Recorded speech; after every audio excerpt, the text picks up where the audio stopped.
Hello learners of all ages, my name is Mr. Montgomery. I teach 4th and 5th grade math, and today you are going to be learning about points, lines, line segments, rays, and angles.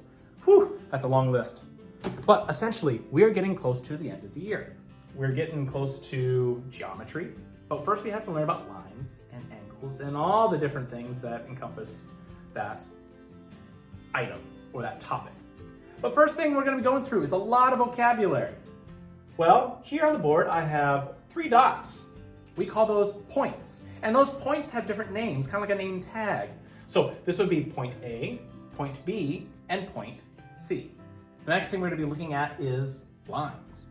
Now, you might think lines are pretty simple, but they have to have one important key factor. They have to connect 2 points together, but have arrows on both sides. The arrows mean that the direction of that line continues on and on and on and on forever. How we would write this is we would say line A, B. That would be the name of this line, line A, B.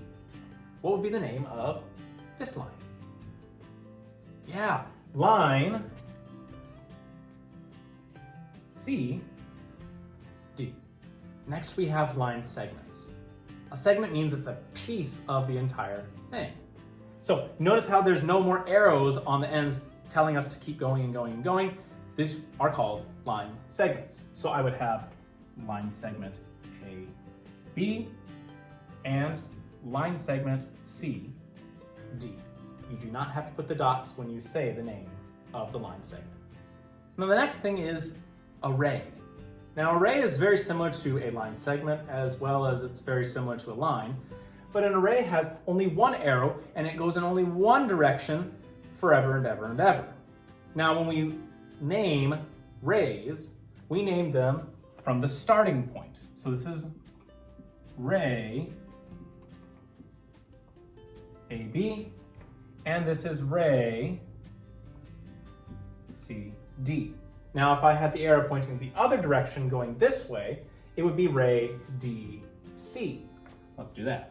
So if I erase that, and I had the ray going this way, this would now technically be ray DC.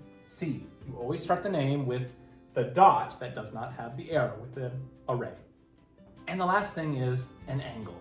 Now, an angle has 2 rays extending from a singular point called a vertex. Vertex is that middle dot that doesn't have any of the arrows for the arrays. Excuse me. Now, how would I write this angle? I could write it as angle, and I would start from the outside.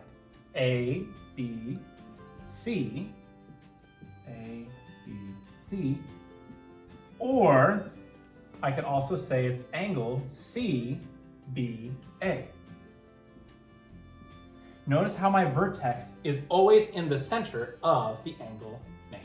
And one last thing before we go into our practice problems, the book wants us to just touch upon what a plane is. Now, it's not like an aeroplane like this, but it's more so, it's a 2-dimensional shape that's flat, that extends in all directions and keeps extending. That's what a plane is. So let's do an example.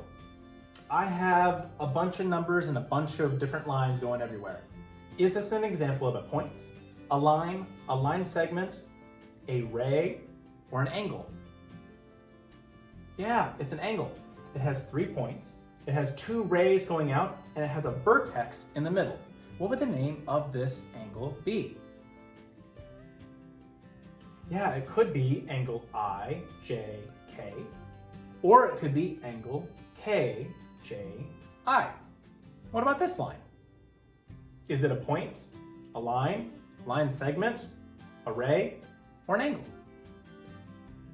Yeah, it would be a line segment because it has 2 points and no arrows telling it to continue. What would the name of this line be? You caught my mistake. It is a line segment. What would the name of the line segment be? OP, or line segment OP. All right, my 4th grade friends, if you take a look at page 259, you will see that we have 2 practice problems. Practice problems number 1 and 2. The directions say identify each as a line segment, point, ray, or angle. I also want you to do one extra step. I want you to tell me what the name of that drawing is as well. That'll help you further on into your homework and in future lessons in this chapter. So again, identify if it is a line, line segment, point, ray, or angle, and give each picture the name that it deserves. If you have any questions about points, lines, line segments, rays, or angles, let me know when you come to class tomorrow.